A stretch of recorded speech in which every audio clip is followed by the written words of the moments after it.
Matius dalam pasalnya yang ke-6 ayat 25 sampai dengan ayatnya yang ke-30. Injil Matius pasalnya yang ke-6 ayatnya yang ke-25 hingga ayatnya yang ke-30.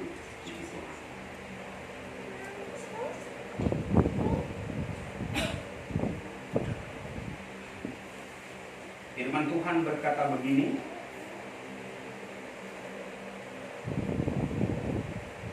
karena itu aku berkata kepadamu, janganlah khawatir akan hidupmu, akan apa yang hendak kamu makan atau minum, dan janganlah khawatir pula akan tubuhmu, akan apa yang hendak kamu pakai. Bukankah hidup itu lebih penting daripada makanan, dan tubuh itu lebih penting daripada pakaian? Pandanglah burung-burung di langit yang tidak menabur dan tidak menuai, dan tidak mengumpulkan bekal dalam lumbung, namun diberi makan oleh Bapamu yang di sorga. Bukankah kamu jauh melebihi burung-burung itu? Siapakah di antara kamu yang karena kekhawatirannya dapat menambahkan sehasta saja pada jalan hidupnya? Dan mengapa kamu khawatir akan pakaian? Perhatikanlah bunga bakung di ladang, yang tumbuh tanpa bekerja dan tanpa memintal. Namun aku berkata kepadamu, Salomo dalam segala kemegahannya pun tidak berpakaian seindah salah satu dari bunga itu. Jadi jika demikian Allah mendandani rumput di ladang, yang hari ini ada dan besok dibuang ke dalam api, tidakkah Ia akan terlebih lagi mendandani kamu, hai orang yang kurang percaya? Amin. Demikian jauh pembacaan firman Tuhan kita pada saat pagi hari ini, yang kita baca bersama-sama di dalam Injil Matius pasalnya yang ke-6 dari ayatnya yang ke-25 sampai dengan ayatnya yang ke-30. Saya memberikan tema khotbah atau judul khotbah pada pagi hari ini, kita sangat berharga. Haleluya. Sekali lagi, tema khotbah, kita sangat berharga.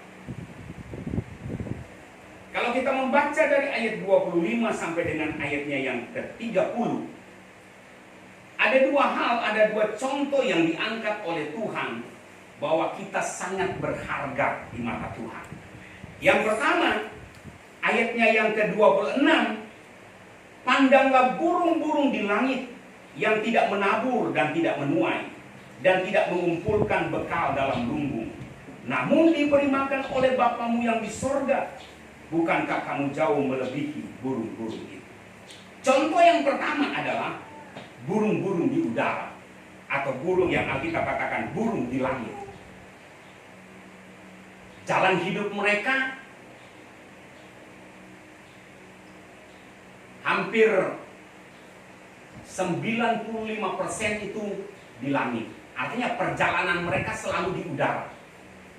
Sehingga Alkitab berkata bahwa mereka tidak menabur, mereka tidak menuai. Mereka mendapatkan makanan kebanyakan dari pohon-pohon, di mana mereka bertengger, pasti di situ ada makanan.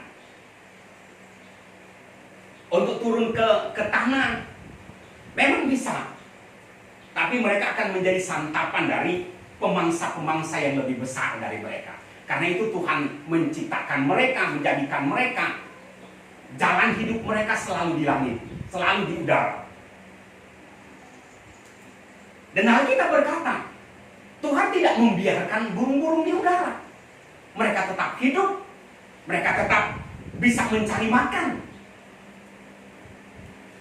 Tapi Alkitab katakan bahwa, bukankah kamu jauh melebihi burung-burung itu? Bukankah kita jauh lebih berharga dari burung-burung itu? Sebab itu Dia memelihara kita. Jadi dibandingkan dari semua ciptaan yang ada di dunia ini, manusia begitu berharga. Bahkan Alkitab berkata di dalam ayatnya yang ke-28, contoh yang kedua, dan mengapa kamu khawatir akan pakaian?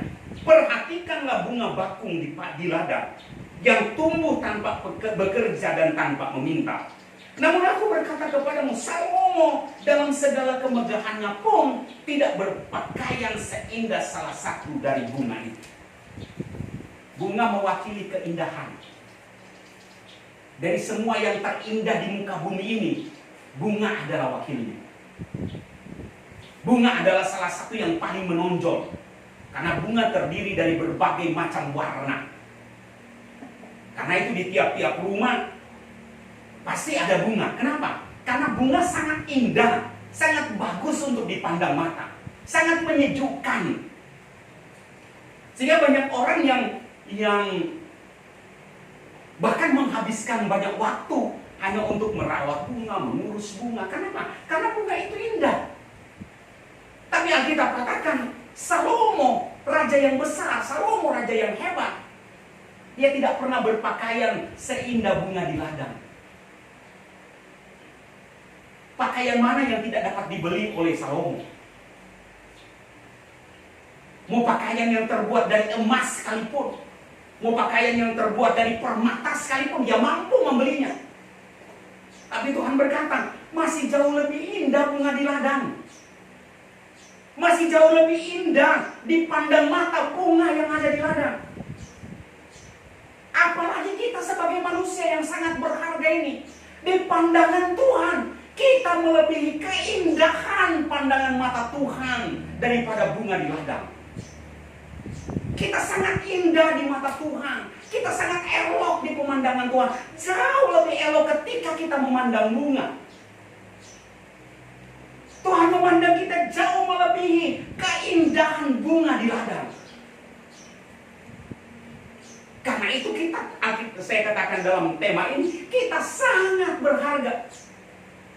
Bahkan kalau kita melihat beberapa contoh dalam firman Tuhan yang menjadi acuan betapa indahnya kita, betapa berharganya manusia. Yang pertama dalam kitab Mazmur, kita membuka Mazmur pasalnya yang ke-8. Mazmur pasalnya yang ke-8. Mulai ayatnya yang ke-4 sampai dengan ayat 10 berkata begini. Mazmur pasal 8 mulai ayat 4 sampai 10. Jika aku melihat langitmu, buatan jarimu, bulan dan bintang-bintang yang kau tempatkan, apakah manusia sehingga engkau mengingatnya? Apakah anak manusia sehingga engkau mengindahkannya? Namun engkau telah membuatnya hampir sama seperti Allah, dan telah memakotainya dengan kemuliaan dan hormat. Engkau membuat dia berkuasa atas buatan tanganmu. Segala-galanya telah kau letakkan di bawah kakinya. Kambing, domba, dan lembu sapi sekalian, juga binatang-binatang di padang, burung-burung di udara, dan ikan-ikan di laut, dan apa yang melintasi arus lautan. Ya Tuhan, Tuhan kami, betapa mulianya namamu di seluruh bumi. Dalam perenungan Raja Daud, betapa berharganya manusia di mata Tuhan. Bahkan pemazmur merenungkan, dia berkata, jika aku melihat langitmu, buatan jarimu, bulan dan bintang-bintang yang kau tempatkan, apakah manusia sehingga engkau mengingatnya? Apakah anak manusia sehingga engkau mengindahkannya? Manusia jauh lebih berharga dari benda-benda langit. Bulan, bintang-bintang, matahari, planet-planet yang begitu bagus, begitu besar. Tapi manusia lebih berharga dari itu. Sehingga ayat 5 berkata, siapakah manusia sehingga engkau mengingatnya?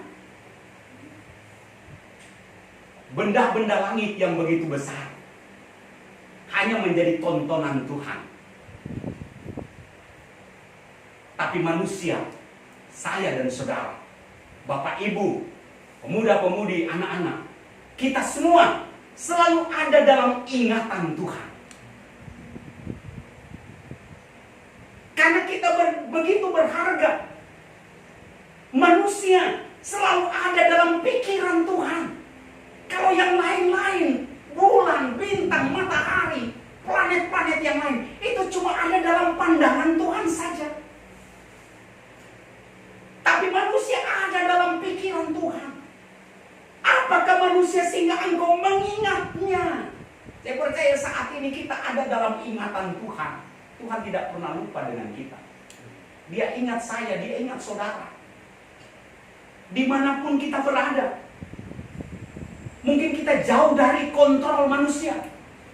Mungkin kita jauh dari penglihatan manusia. Tapi ingat firman Tuhan berkata, karena kita berharga, kita selalu ada dalam ingatannya. Bapak, Ibu, saudara-saudara yang jauh dengan kita, jangan takut, jangan khawatir. Mereka pun dalam ingatan Tuhan. Bahkan kita berkata, apakah anak manusia sehingga engkau mengindahkannya? Oh, betapa luar biasanya kita manusia. Begitu indah di mata Tuhan. Sehingga engkau mengindahkannya. Jadi buang segala kecemasan, buang segala kekhawatiran, buang segala ketakutan. Karena kita ada dalam ingatan Tuhan. Orang yang berharap bersandar pada Tuhan selalu dalam ingatan Tuhan. Selalu dalam pikiran Tuhan. Mungkin ketika kita jauh, suami jauh, tidak ada dalam pikiran istri. Orang tua jauh, tidak ada dalam pikiran anak-anak. Tapi Tuhan, dimanapun kita berada, sekalipun di tempat yang sepi, tidak ada orangnya, tapi kita selalu dalam ingatannya. Kita selalu diindahkannya. Kita selalu diingatnya.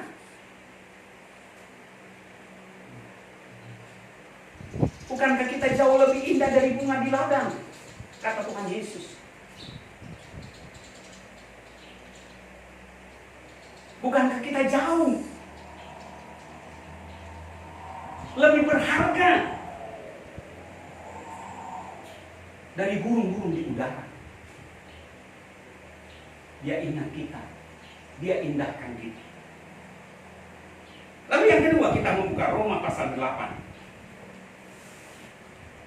Acuan atau alasan mengapa kita begitu berharga di hadapan Tuhan. Roma pasal 8. Roma pasal 8 ayatnya yang ke-32. Lalu kemudian kita pindah ke Filipi pasal 2.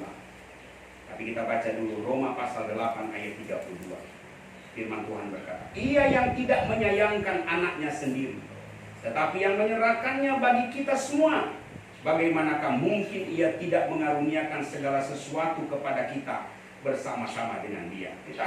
Kita ke Filipi pasalnya yang kedua, ayat 5 sampai dengan ayat 8 berkata begini. Filipi 2 ayat 5 sampai 8. Hendaklah kamu dalam hidupmu bersama menaruh pikiran dan perasaan yang terdapat juga dalam Kristus Yesus, yang walaupun dalam rupa Allah tidak menganggap kesetaraan dengan Allah itu sebagai milik yang harus dipertahankan, melainkan telah mengosongkan dirinya sendiri dan mengambil rupa seorang hamba dan menjadi sama dengan manusia. Dan dalam keadaan sebagai manusia, Ia telah merendahkan dirinya dan taat sampai mati, bahkan sampai mati di kayu salib. Haleluya. Mengapa kita begitu berharga? Alkitab berkata sampai-sampai Dia tidak menyayangkan anaknya. Dalam Roma pasal 8 ayat 32. Tidak menyayangkan anaknya. Dia korbankan, Dia berikan untuk menebus manusia.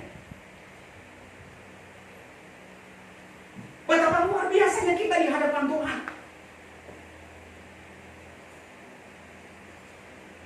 Dia datang ke dunia, Dia mati di kayu salib. Hari Jumat kita akan memperingati Jumat Agung. Kita berdoa supaya kita dapat diizinkan beribadah bersama, walaupun hanya pada ibadah Jumat Agung, memperingati kematian Tuhan Yesus. Saya akan mencoba menghubungi pihak-pihak terkait, baik dari pemerintah desa, polisian, untuk bertanya, berkonsultasi. Kalau boleh kita beribadah bersama dalam ibadah Jumat Agung.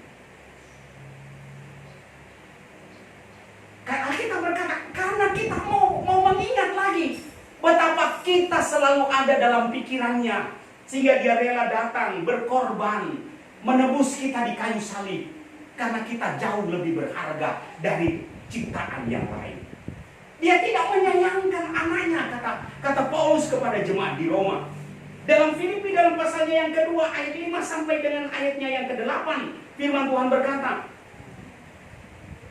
karena kita berharga, dia tidak menganggap kealahannya sebagai milik yang harus dipertahankan.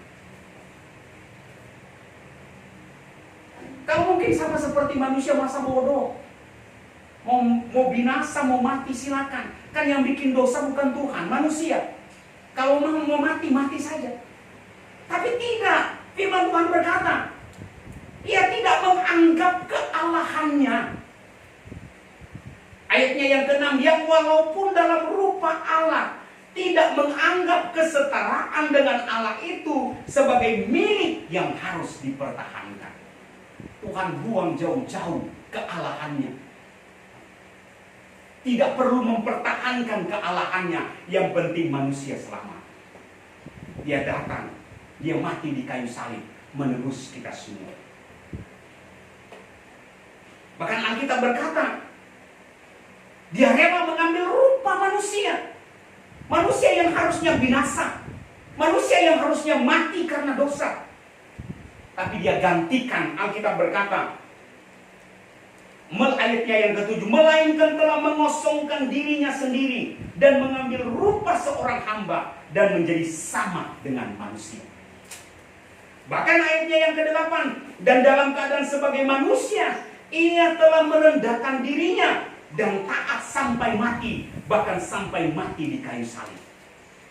Penebusan Tuhan untuk manusia yang berharga. Dia katakan, dia mengambil rupa seorang hamba dan menjadi sama dengan manusia. Dia merendahkan dirinya serendah-rendahnya,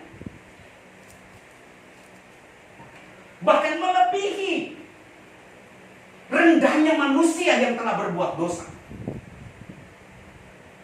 Bahkan Alkitab mencatat, dia sampai mati di kayu salib. Inilah mengapa alasan manusia begitu berharga di mata Tuhan.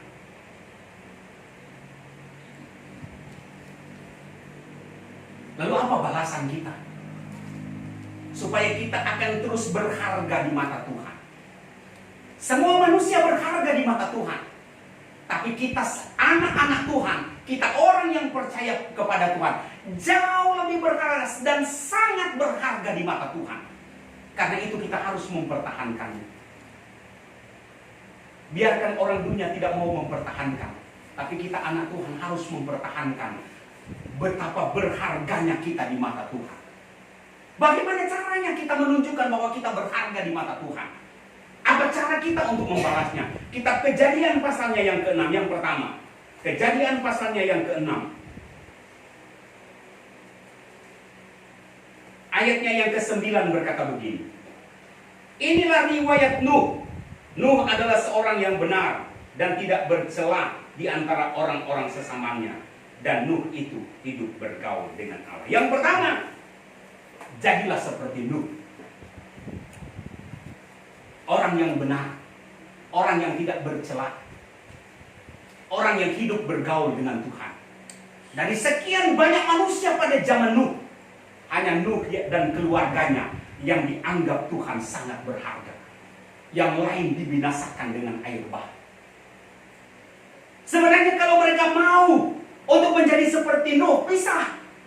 Tapi mereka menganggap bahwa mereka ini orang-orang yang tidak berharga, yang patut dibinasakan.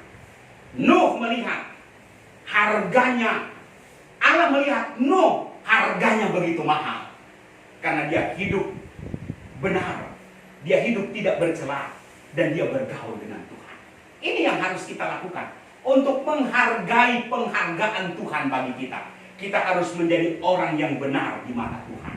Kita harus menjadi orang yang tidak bercela di antara banyak manusia di sekeliling kita. Dan kita mau bergaul dengan Tuhan. Kemudian yang kedua, supaya kita dapat menghargai, kita membuka dalam Injil Matius pasalnya yang ketiga. Injil Matius dalam pasalnya yang ketiga, ayatnya yang ke-8. Injil Matius pasal 3, ayatnya yang ke-8. Firman Tuhan berkata, jadi hasilkanlah buah yang sesuai dengan pertobatan. Hidup kita hari-hari ini harus membuktikan dengan menunjukkan buah di hadapan Tuhan. Buah apa yang harus kita tunjukkan?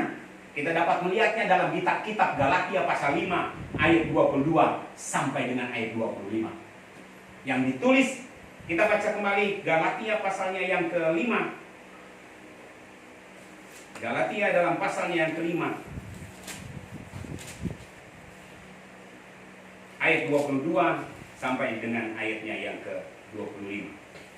Firman Tuhan berkata begini.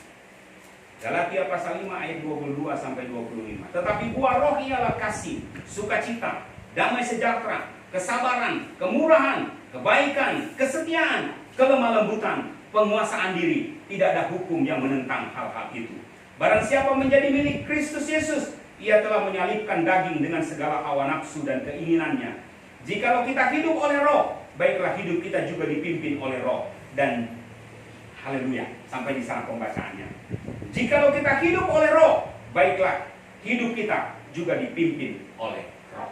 Puji Tuhan. Hasilkan buah yang sesuai dengan pertobatan.